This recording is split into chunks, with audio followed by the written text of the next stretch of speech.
Hello friends, welcome back. So we will continue with our discussion on data analytics using Microsoft Excel. Today is the 11th day of the training, okay? So let's do a quick recap of what we learned in the last session, day 10. We looked at show data as option. We looked at some more features under this, right? We looked at how we can rank fields from smallest to largest or largest to smallest. How can we make use of percent difference to get year-over-year growth, quarter-over-quarter growth of a business, etc. Then we spoke about the purpose of a slicer, how it is similar to a filter, but it is much more interactive, visual filter kind of a thing. We spoke about using a timeline filter, how users will be able to drag and drop and select a range of time period. And for the range that is selected, the charts will reflect the data. We also talked about how to make connections between the charts through these slicers and interactive filters. Meaning when you choose an option in one chart, how do you make sure that it gets impacted in the other graph also? So establishing connections like that also was seen. Then we talked about basic charts. Okay, before we proceed, I need a confirmation. Am I audible and the screen visible to you all? Are you all able to hear me?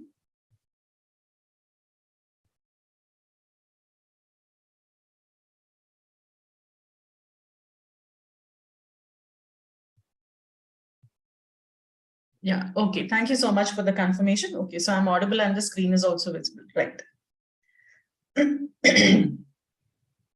So let's proceed with the agenda for today. We will focus on charts creation here. We will look at bar graphs, pie charts, line charts, combination charts where we can combine, two different charts together. And if time permits, we shall proceed to histograms. Otherwise, we will take up histograms tomorrow. Okay, but these charts we are going to cover. Now, I will be using the same data source that I've been using, Coffee Chain. Okay, Coffee Chain data. So generally, let's make this date. One thing that it is always good to assign is assign date as the data type, okay, before we proceed with doing any sort of analysis on the data. It's better to do this. All right, so here is our data which we are familiar with. Now, if we create a chart directly, if we create a chart with such big data, like we have quite a lot of data here, slightly over 4,000 records are there. And if I were to analyze the data present here, let us say my requirement is simply to check what is the profit made by this business across different territories.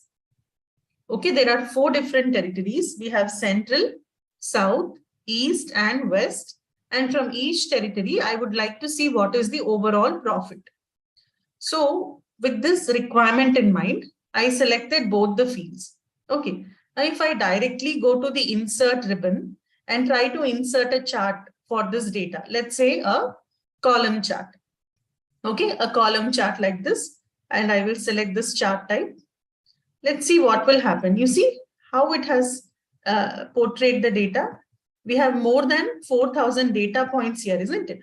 So what is it doing is from every record, it is indicating the profit. So the first row, which belongs to Central, what is the profit? Second row also Central, what is the profit? Third row also like that. If you see, this is crowded. This is completely crowded, this chart. No matter which format I try to use there, it is a crowded chart, is what I can say. Right? It is a crowded chart. So, but what was our initial requirement? Our requirement was to check the profit from different territories. And when I do it directly from the raw data itself, from the data that is given to me as is, for every row, it is trying to create the chart. Data from every row is coming as one column over here, which is not very good because we are not able to infer anything. Our purpose or the requirement is not met. So what to do in such case? Instead of creating a chart directly, we will create a pivot table, and from the pivot table, we can create a pivot chart. Okay, so this chart is not helping me. I am going to go ahead and delete it. Now under insert, directly also we have an option to insert pivot chart. Okay, so for these two fields, I want a pivot chart as well as a pivot table, suppose. So I will select this option, pivot chart and pivot table. And it is asking me to select the range in the table. All right, so what is the range of data it has to take into consideration is this and this. Okay, this and this. So these two columns it has to consider, and in a new sheet, I want the pivot chart and table. Column G and column L. Okay, we'll do one thing. So you're getting the practical issue with this, right? How? Because these columns are spread out also, we're not able to take it. Now, instead of this, instead of doing it row level, I will first convert this into a pivot table. Okay. First, let's make it a table as always. Give a name to the table would be a good practice.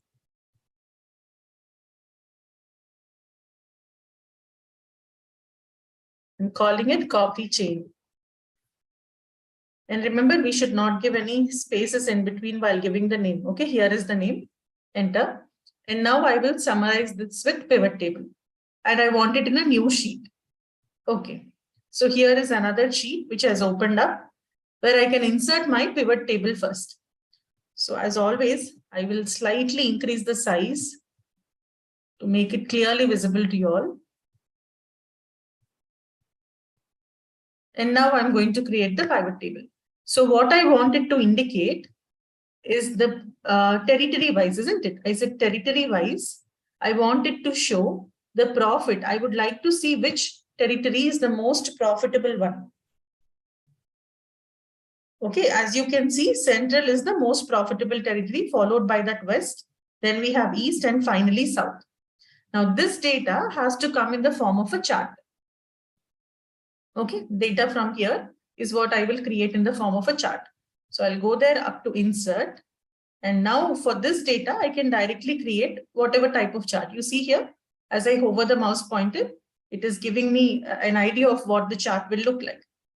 So I'll go with a column chart. Okay, this is a column chart. So we have data for 4 regions. So you can see central, east, south, and west. And the height of the column or that vertical bar is telling us about the value. And these lines that you see behind, these horizontal lines, they are referred to as the grid lines. Okay, these are referred to as the grid lines. Okay, now here the color legend is not making much sense, isn't it? So we can go ahead and delete it because it's just profit that we are showing. All are in blue, so we don't specifically need to know that. So we can remove it. And next to the chart, if you might want to increase the size of the chart or decrease it, you see, you can make it bigger, smaller, such options are there. Here, automatically it is showing that we are seeing the sum of profit for various territories. And you can see that it is like a filter, right? When I click there, I can even remove something that might not be required and it goes away from the chart. You see, I deselected central. So I'll just bring back central. We need everything. We can even go and sort this, sort the data. Okay, so more sort options, ascending based on the profit I want it to be sorted in increasing order by profit. Okay, so you can see how the charts got updated. Central, I have to select it again. Now you see nicely the bars are arranged in ascending order, in increasing order based on the profits. If we want it in descending order, we will just go there, go to more sort options and change it to descending order based on sum of profit. Not based on the name of the territory, but based on the sum of profit. So the bars swapped, they interchange their positions, highest to the lowest. Now, what if you might want to indicate the actual profit on top of every bar? Okay, we can do that. So when we create any sort of a chart, a new ribbon will come up, contextual ribbon. pivot chart analyze, then there is design, and there is format also. Okay, so every chart also you can go ahead and give a name if you want over here. So this is the column chart that we created. Okay, now when I go up to design, okay, over here we can decide what is it that we might want to add. So certain things that we might want to add to the chart are data labels. Okay, so I will go ahead and show the data labels outside.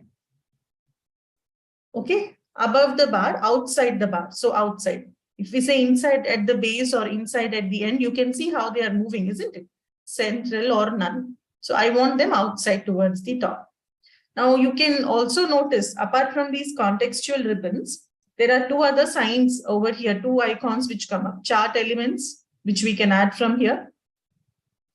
Access title, right now it is not there. If I say I want to give access title, you see, I can go ahead and now tell that this is basically profit, okay? And this is indicating the territories.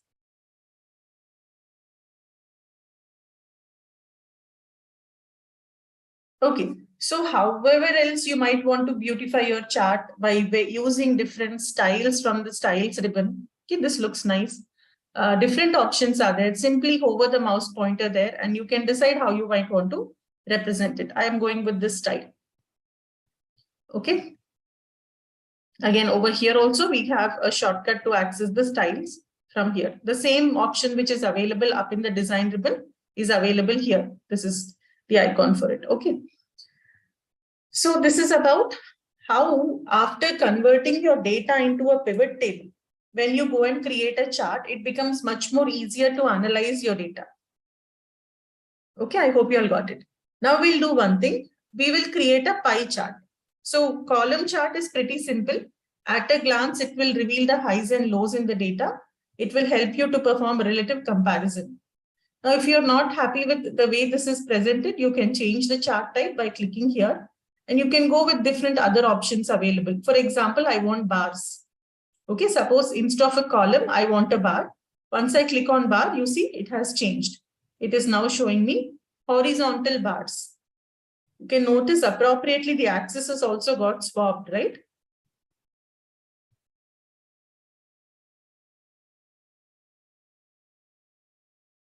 Okay, so now I'm going to delete this.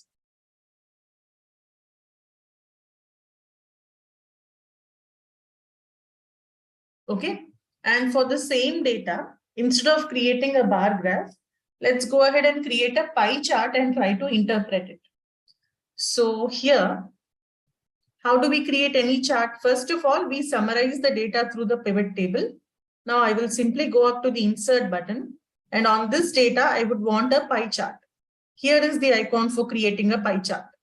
So when we go there and choose the chart type, so we can have a chart like this. This is what I want. This is a pie chart. It's telling us that we are indicating the sum of profit. It's telling us that we are looking at data for these 4 territories.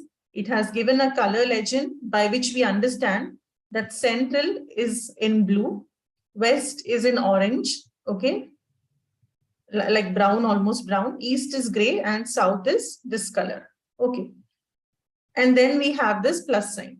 So we can go and add data labels in there. Okay. Where do we want them? Center, inside, outside, best fit, which is the default, data call out. So what happens? It comes like that. And then we have more options to, again, further go ahead and, modify it. I will take it outside. Okay. I want it outside.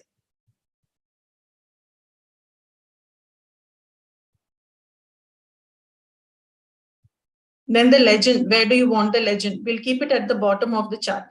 Rather than to the side of the chart, let's keep it at the bottom of the chart. This one, okay? Then when you go to the design, again, there are different ways in which we can present the same data. Okay, as you can see, there are different options. We'll go with the default, not changing anything over there. Now, this is pivot chart analyze. Now I'll just go to the design option here.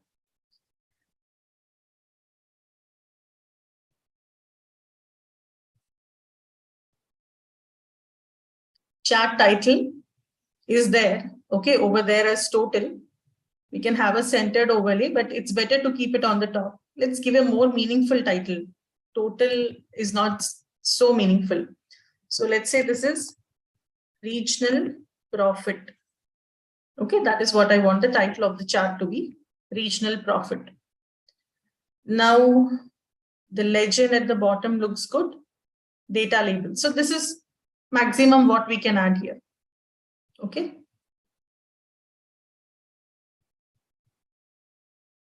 The label contains the value. Suppose I select category name. Okay, because I want to very clearly indicate which slice is indicating which region and what is the profit. So when we do this, you can see nicely central and the value. It is giving the name of the region, comma, and the value, right? Now, we can change the separator if we want. So let's say we just want it in a new line. Okay, we want them one below the other. Label text, we can go and reset if we want. So basically, I want it in a new line. Okay, name of the region followed by that, the thing, the profit value itself.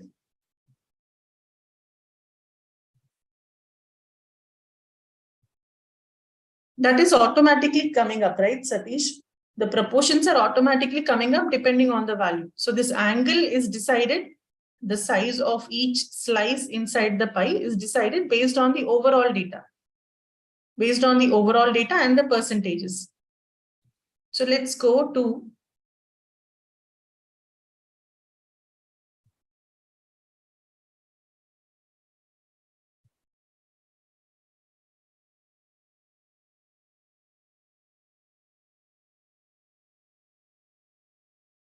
change as regional. Okay, sorry. Okay, spelling mistake. Huh?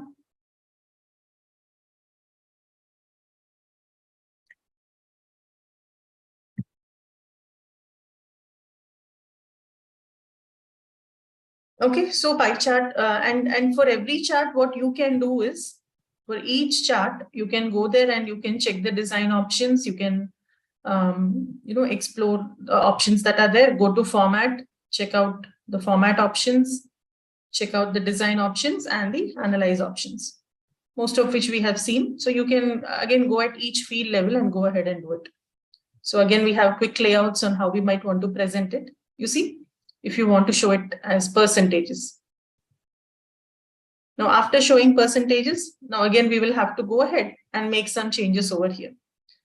So first thing is, go there,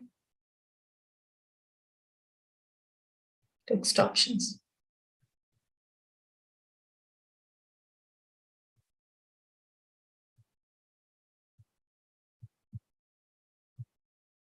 To data labels. I want them outside.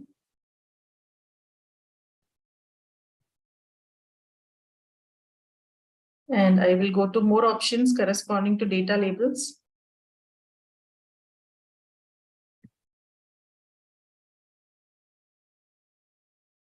Okay, I would like to include the category name and that should come in a separate line. See, now percentage has come, we can also include value. So the name of the region, the value, as well as the percentage. Okay, now this should be fine to show the proportions because that was the question. To show the proportions, I think this would be enough. The moment they see the percentage, they understand that of the total profit, 35% is coming from central. Of the entire profit, 31% is coming from west. Of the entire profit, 22% is from east. And of the entire profit, 12% is from south. So we get that clarity here, right? Just give me a moment, please.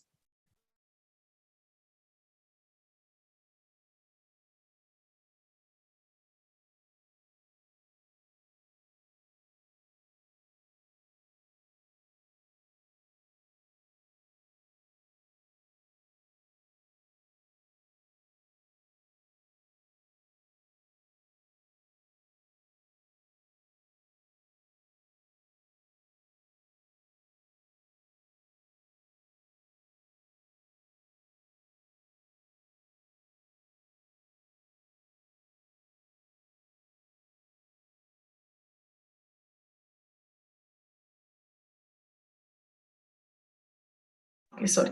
So I hope you'll understood. Now it should be clear. Now you can go ahead and do a little bit of formatting, like move these legends, maybe keep them, to the side, or you can bring them down. Such things you can check out. Maybe slightly increase the size of the chart, decrease the size of the chart, move the position. All these things are quite straightforward over here. Okay. So this is about a pie chart. When should we create a pie chart? Given any scenario, when would you go for a pie chart? Pie chart should be created for something called as composition analysis. Okay, to check what is your data composed of. Bar graph we created, isn't it? Bar graph or column chart. They are for comparative analysis. They are for comparative analysis, for comparison, relative comparison, we use them. What is the data composed of? Okay, this is the overall profit made by the business. But out of this, what is the contribution coming from each region, isn't it? What is it composed of? It is composed of some profit coming from central. It is composed of some profit coming from west, some profit coming from east, and some profit coming from south. So we call it composition analysis, or also called as part to whole. Part to whole analysis. Okay, if this is the whole thing, what is the contribution of each part in here? Which are all these parts are coming together, making the whole of the profit of this business, isn't it? So we can also call it part to whole analysis. So whenever you have to indicate the proportions, you can go create a chart like this. Pie chart. Okay. Now we can also change the chart type if we want to something else. Now this here is called donut. Okay, this here with the center cutout. So when you take a pie chart and when you kind of remove the center from it, okay, when you take a pie chart and cut out the center or remove the center, the donut, this is a donut chart. Okay, this is another way of representing the same information. Okay, just a visually a different format, and these somehow aesthetically are more pleasing. So people would prefer to see a donut rather than a pie most of the times. Then if you want to compare only two regions' performances against each other, I just want to check, focus only on, let us say, central and south. Okay, if I take only these two, then what is the share of each of them? Then we can go and use this filter. Central and south is what I'm interested in. I will remove east and west. Now what happens? Just these two in relation to each other. These two with respect to each other. So if I take the profit coming from just these two regions, then you can notice 74% of it is coming from central and 26% of it is coming from south. So this is another advantage, because we are getting a filter right over there. We can go ahead and compare whatever we might want to do apart from seeing the composition. Okay, so that would be another thing. Then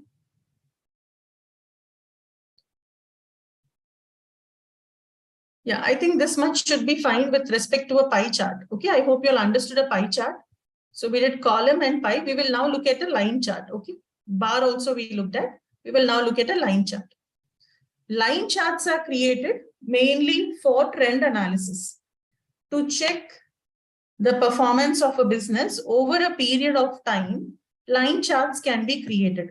So I'm going to create one more pivot chart over here to take some time series data. Okay, so I'll use time series data, meaning I would like to involve date and check the sales across different months.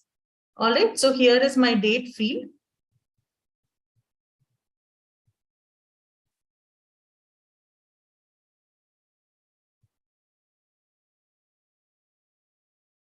Okay, let's keep it like that and drill down. So I'm going to be looking at data for different quarters. Okay, now using this data, if I have to create a chart, using time series data that I have, if I'm supposed to create a chart, I will just go up to the insert option, and this time I will choose from the lines. Okay, I need a line chart indicating this data. So let's just go with this line chart. Now you see how it is showcasing the performance of the business in the form of a line. And this does not make sense over here. I'm just deleting the legend, okay? Let us make it slightly bigger.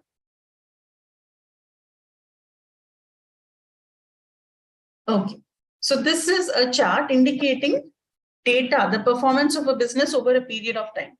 Line charts are used to perform trend analysis. Means over a period of time, what is the direction in which the business is moving. So if you look at this chart, you can see there is an upward trend, isn't it?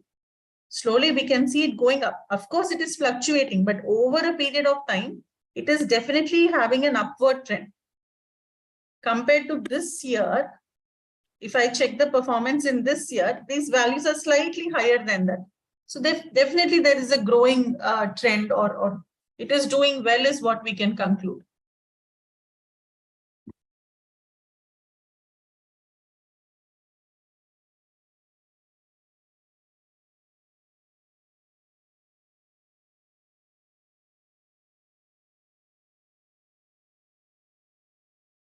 Now, what can we do to analyze this? Pivot chart analyze. You might want to give it labels before analyzing. I think we'll just go with design. So one thing, you might want to check out what it will look like with different options there. Okay. So you see this, what is this doing? It is tying the data point back to the quarter that it belongs to through one fading line, isn't it? So we can know it's just tying it back. So that could be a nice way of representing, tying it back. Or there are so many other ways in which we will be able to represent this information. So one thing I think that all of us should add to such charts is data labels. It is better to show the labels. It would be easier for people to understand what we are trying to convey. Above every mark, or just a data callout would be good, maybe like that. Okay, however you feel is good, you can just go ahead and show the labels. So the values are indicated clearly to the end user. The other element that we would always want is maybe the chart title, axis titles. Over here, let's indicate the axis title, especially the vertical one. Of course, we are showing sum of sales. It's coming up over here, no doubt. We can keep it.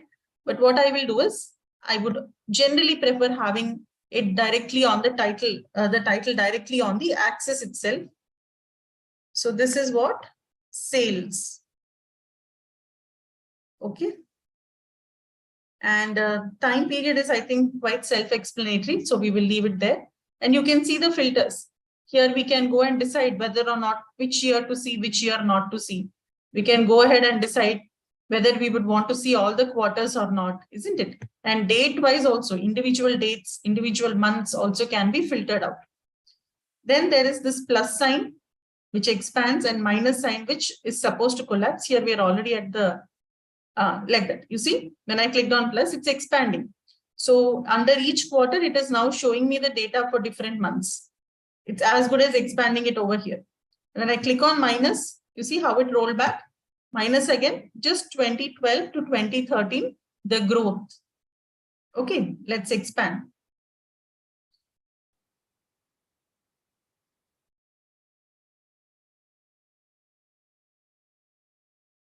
One other option that you should be familiar with over here is data table. Axis is clear, right? We are showing the horizontal and vertical axis. We might want to show the titles to the axis. The overall chart title, which is coming as total up here. Data labels, okay, for each data point, we are giving the labels. Data table, now what is this? It will show us the values. See, when I hover here and if I go here, observe this. Okay, let me just use the other pen tool also. Okay.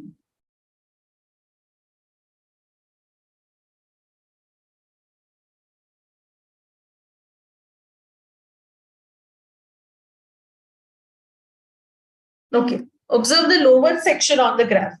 Below the axis where we are seeing 2012 and 13, below that you can see the values are appearing, isn't it? Corresponding to each data point there, quarter 1, quarter 2, quarter 3, quarter 4, the values are appearing.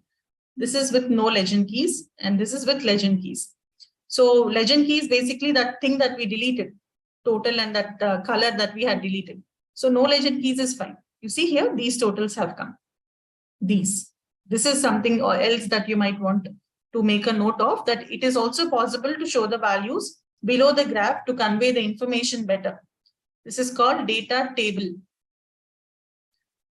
And yeah, grid lines. So let's say, now you see these white colored horizontal lines which are coming up, indicating the values on the axis at 92,000, 94,000, 96,000. Okay.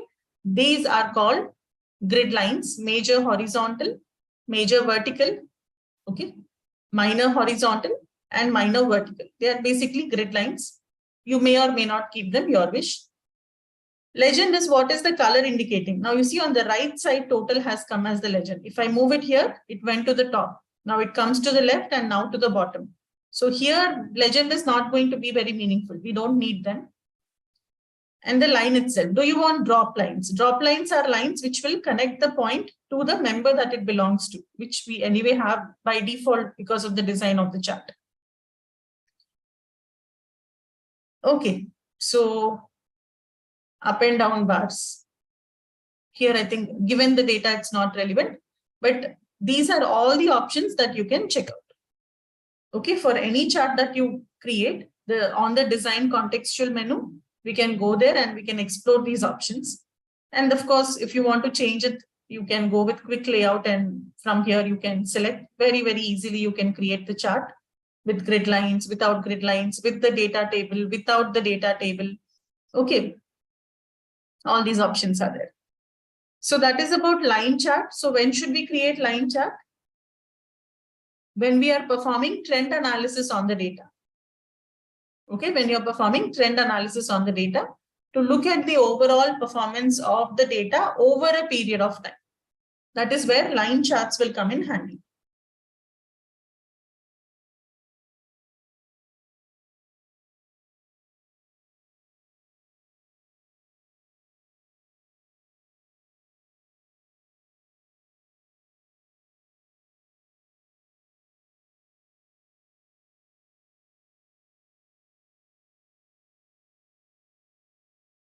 Okay, so what have we covered is we have covered bar graphs, pie charts and line charts. We will now talk about combination charts. Okay, combo charts also they are called as, for which I'm going to create another pivot table first. So let me insert pivot table. Combination charts are created when you have to compare two different measures.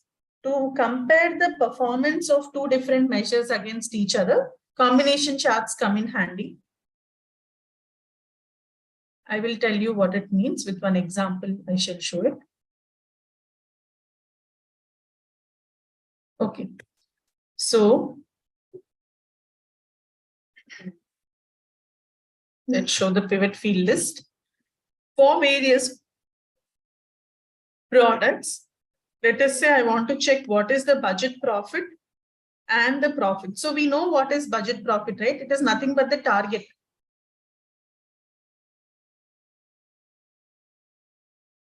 It's the target profit. Okay. And this is the actual profit. Okay. I'm just giving them a different name.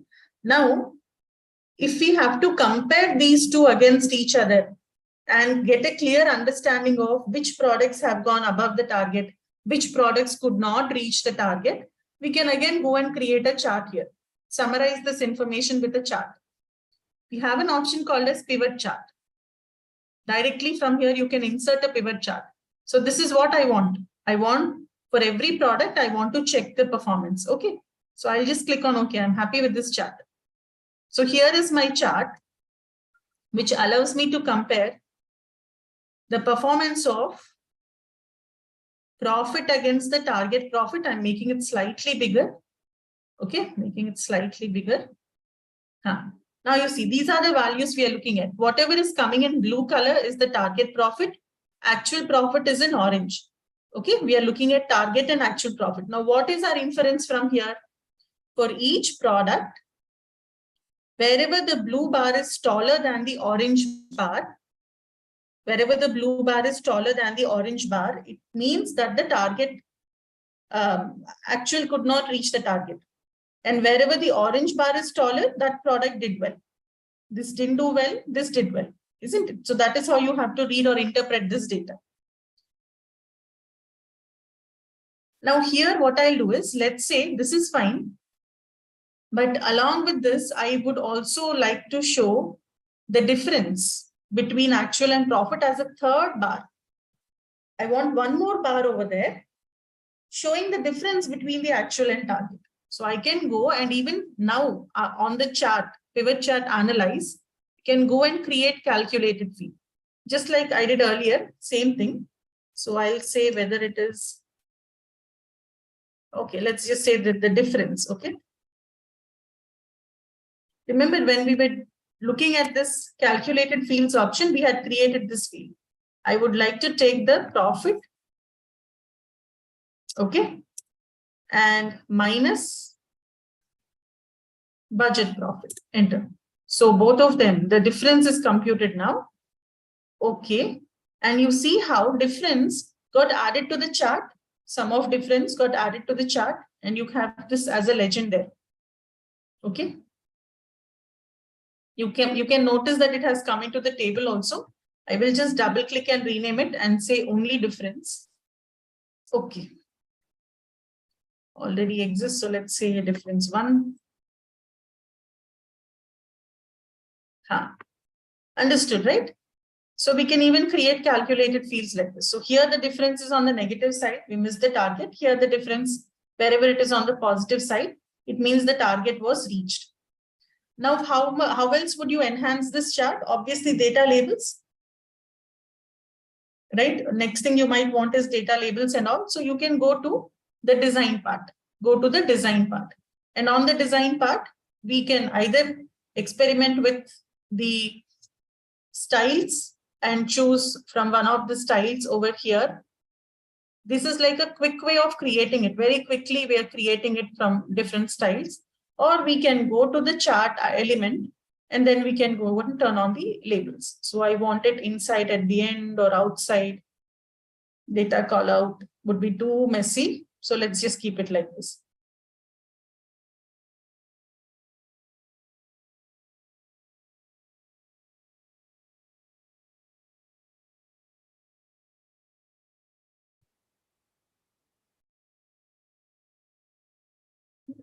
So this is another way of showing it. Okay, for every product as a continuous thing. This is one way of showing it, all together, clustered together. This is another way of showing it. This is another way of showing it. We have different ways in which we can go ahead and show it. Whichever way you want, you can select. Okay. And colors also you can change. We're not stuck with the colors that we have. I think we can go and change it if you want. Okay, you can choose different shades over there like that.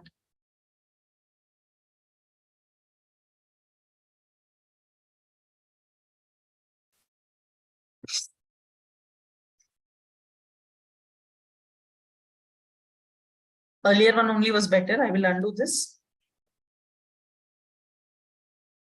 Okay, so when do we go for a combination chart? Now, why am I calling this a combination chart? You can also call it as clustered columns. The reason is because both profit and sales details, both profit and target profit, all the information is combined into one axis now. We have combined profit data and the target profit data, everything into one axis. Okay, so everything is coming here. Chart title, maybe we can just say this is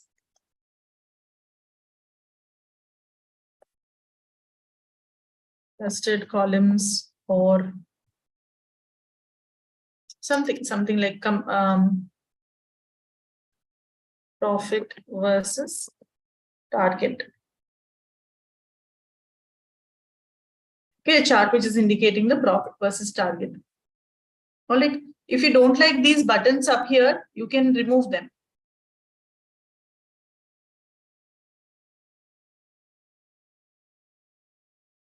Okay, they'll go away. Hide all buttons, they will go away. If you don't want them, you can remove them.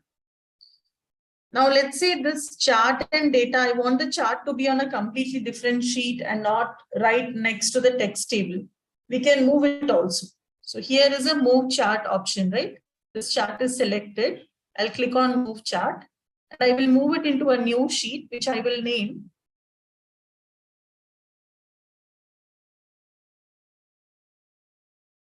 column chart. So this particular object in this sheet number 4 will go and it will sit in a new, completely new worksheet, which I named as column chart. Okay. So at any point of time, you can click on this plus sign. You can decide what to show. Data labels, all these options are there. You can turn them on. Go to more options and decide exactly what all you might want to label. Okay.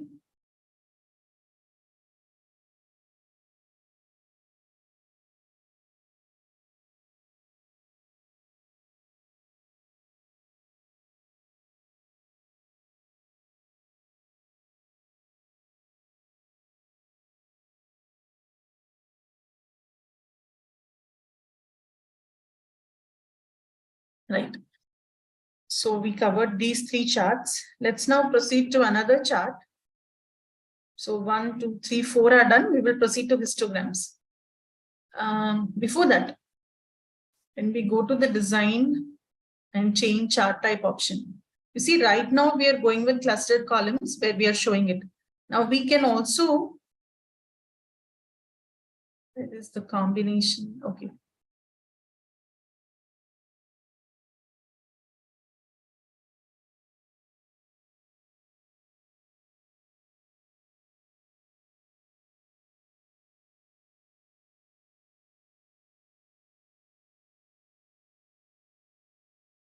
We'll keep it like that. I think this is good. Let's go ahead and learn about something called as a histogram now. We have data to cover histograms.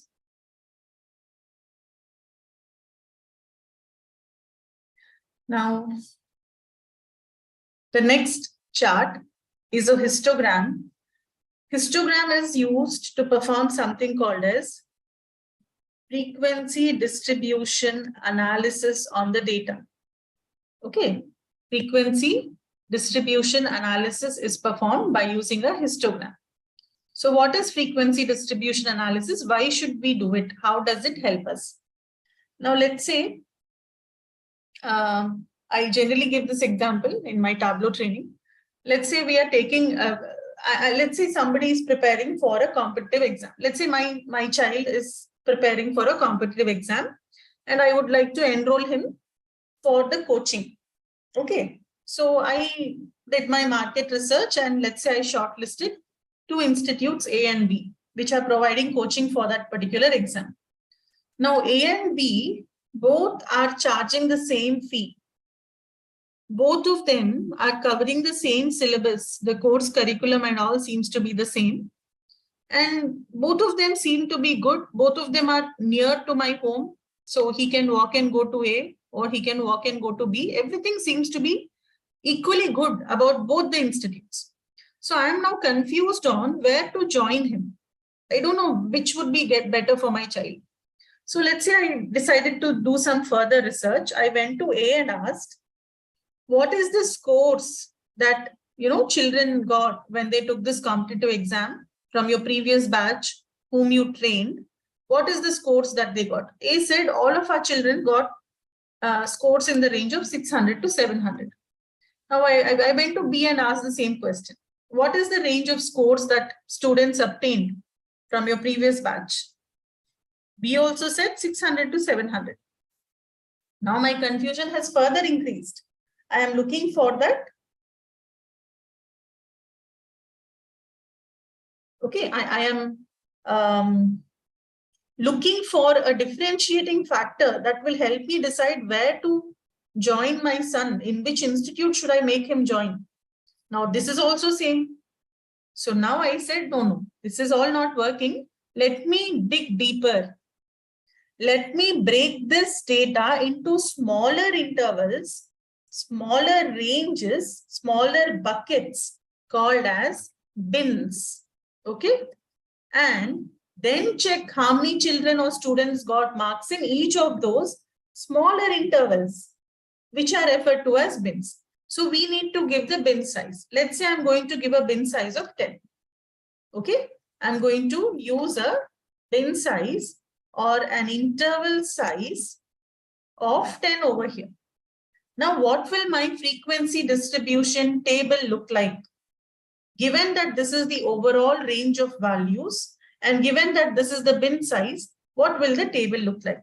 Table will have the range and it'll have the count or the frequency, meaning the number of observations in that range.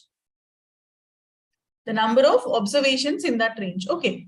So what should be the first range that I need to consider?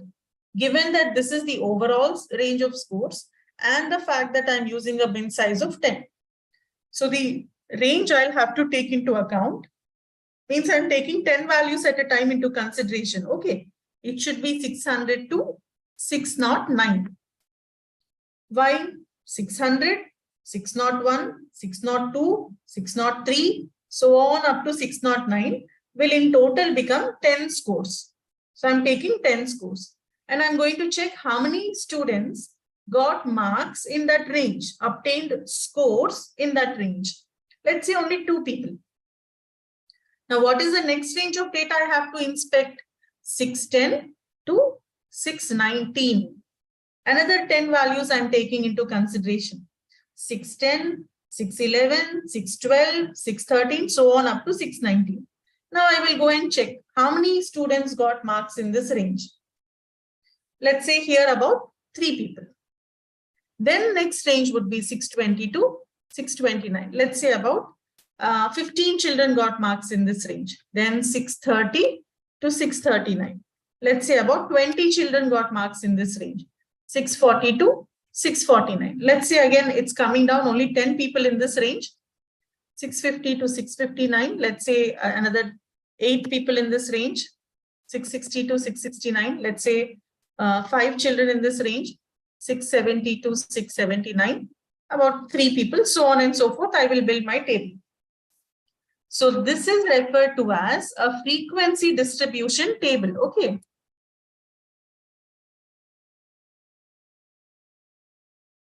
Let's say 1 person, and this is 700. Now we clearly know that nobody got beyond 700. We know that the highest mark a child has scored is 700 and nobody got more than that. But when we talk about a range, it is continuous, okay? It will not abruptly stop. So even though we know nobody got beyond 700, because it is a range, it generally would not abruptly stop. It will go till there and let's say 1. So I know this 1 person clearly got 700. For sure, nobody got beyond 700. We know that. Okay. So this is called a frequency distribution table. What is frequency distribution? I hope the concept is clear. Where you're distributing your data into smaller intervals, which are referred to as bins. And then checking the count or the number of observations, the frequency under each smaller range. Now, when we take this data, if I take this data and plot it, so on the x-axis, I will have the range. On the y-axis, I will have the count or the frequency. Okay, let's say this is 5, this is 10, this is 15, and this is 20. So this would be 609, 600 to 609, from there to 619, from there to 629, 39, 49, 59, 69, 79, 89, 699, and 709. Okay. Now I have to indicate these in the form of bars. So first only 2 people in this range, 3 people in this range, 15 people in this range, okay, 20 people in this range, then 10 people over here. It came down to 8 in the next range. Then we have 5, then we have 3 again, we have 2, we have 1, and we have 1. So this is a frequency distribution plot or a frequency distribution graph or a chart. This kind of visual representation of the data is called a histogram. Okay, this is a histogram. It is a visual representation. Now, what can we infer from this? When we create this chart, what is it that we are inferring? We can understand at a glance, we understand where is the peak in the data. The highest point is over here. Means most of the children are getting marks in this range, 629 and 639, right? So in the range of 630 to 639, this is where I have the peak. Okay, 15 also is a good enough score. Let's take this. So we can conclude that most of the people who are getting trained from A are getting scores in the range of 620 to 639. That is where the peak in the data is. And as the range of scores increase, you see a decline there. There is a long tail over here. Okay, we'll not get into that concept of long tail and all, but this is called long tail. Okay, there is skewness. This long tail is referred to as skewness. So I understand that most of them are in this range. Now, let's say I did the same analysis for B. I'll not create any table now. Directly, I'll create a chart. So I'm doing the same analysis, frequency distribution analysis for B. And through whatever analysis I did, I create a chart. We'll have range here and we'll have the count here. Let's say it is the same 5, 10, 15 and 20. And this is again 609, 619, 629, 39, 49, 59, 69, 79, 89, 99, 709. Okay, range of values on the axis. So on 99, something like that. So let's say the chart is taking a shape like this.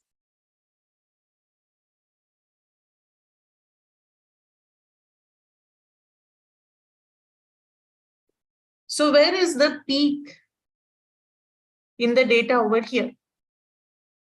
This here. So this is 649, 59, 69, around 669, 679, 689.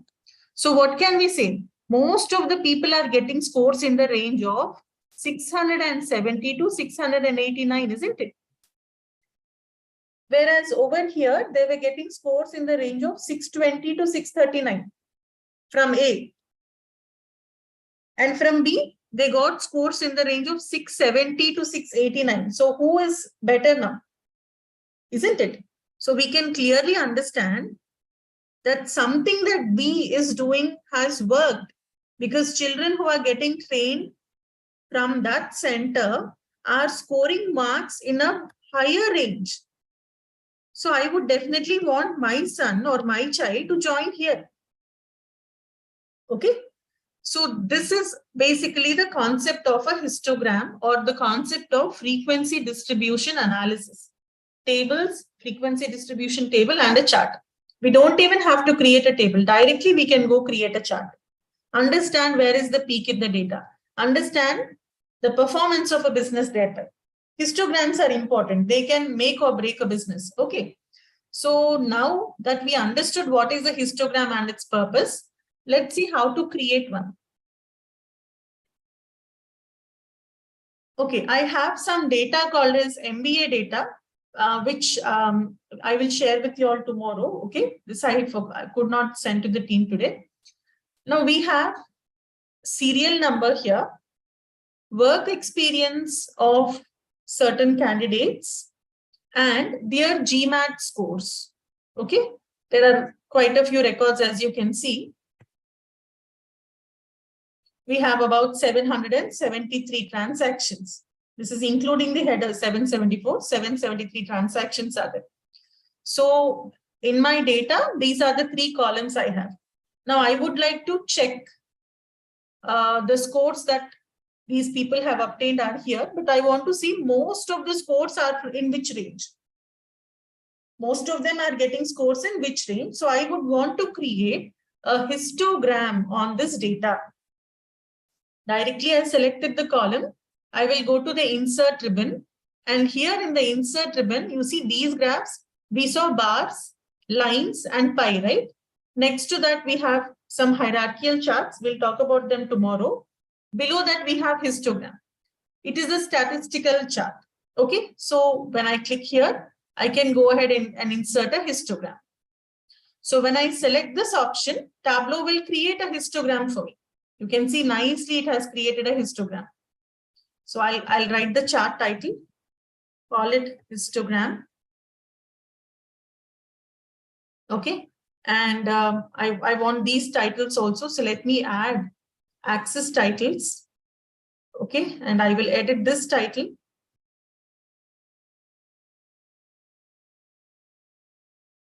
This is basically the range of scores, isn't it? It is the number of people who have obtained marks in that score. It's basically the count or the frequency. Okay, where is it?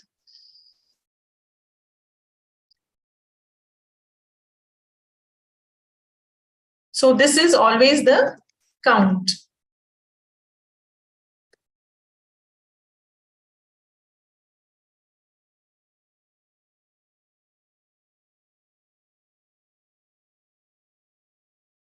Count of people who got scores in whatever range that we are looking at, okay? And here, this is basically the range. Range of scores. So Tableau has automatically created the bins here. It has automatically created the bins 600 to 611, 611 to 22, 22 to 33. So it's taking a bin size of 11 here, right? It's taking a bin size of 11 automatically. Now I want to change that.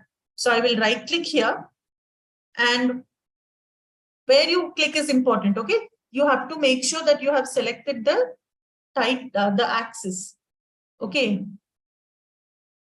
So when you go here, how do you know what you have selected? You have to go to the format ribbon, and top left corner you can see horizontal axis is what I selected. If I say chart area, you see the whole thing. If I say chart title, you see histogram over here. So if I go and select horizontal axis, it got selected. If I go here and select horizontal category axis title, you see range of scores got selected. So each element in the chart, plot area means this center area.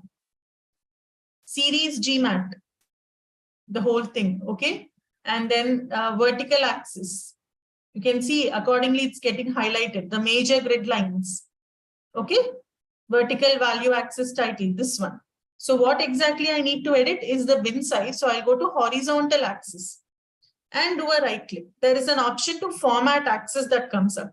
Now, when I select format axis, here on the right side, you can see format axis pane, and you can see something called as bin width. It used 11. If we want, we can change it. Let's say we want to make it 20.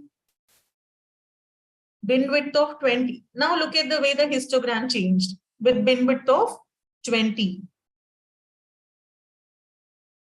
Okay, so how many? Now let us add data labels to this to make it more readable. Data labels. So now with data labels, what do we understand?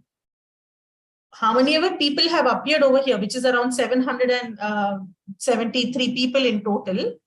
12 of them got scores in the range of 600 to 620. 6 of them got scores in the range of 620 to 40, so on and so forth. Most of them got scores in the range of 700 to 720. Okay, most of them got scores in the range of 700 to 720. 228 people in total managed to get scores in the range of 700 to 720. And 19 people got 760 to 780. So this is how we read and understand the data in a histogram, and how you can change the bin size if you would want by just editing the axis, formatting the axis, and choosing bin width. Okay. So everything on in the agenda for today has been covered. Tomorrow we will continue and look at a few more graphs. Okay, because the main part is visualization that under data analysis. All right, thank you all so much. Don't forget to hit the like button before you leave, and I will take up your questions now. Okay, Narsinga Nahak, you're asking me how are you, okay, how did I maximize the column size with a single click? So basically, I went down here to the bottom right corner of the screen. There's a zoom option, you see? There's a zoom option. So overall chart, you can zoom out. The percentage is 45 now, and you can zoom in. Okay, that is the place from where the overall thing can be zoomed in. All right. Okay, if you're there, I hope that answers your question. Satish, we have not yet discussed scatter plot, and we have not yet discussed forecasting. So when we talk about scatter plots, when we talk about, we'll talk about prediction. And when we talk about forecasting, we will talk about additive and multiplicative seasonality and all such things. Tomorrow, a few more graphs will be covered. Day after, we will look at regression and forecasting. Okay, Satish, these will get covered day after tomorrow. Okay. Any other questions, any of you, before we wind up the session here? For a single column, you can't. For a single column, you can't. You have to go to the column. Single column means just go to that column, go up to the home ribbon. From there, you increase the size. You see, this column size alone got increased. So select the column, go up to the home ribbon, and you make whatever changes you might want to make.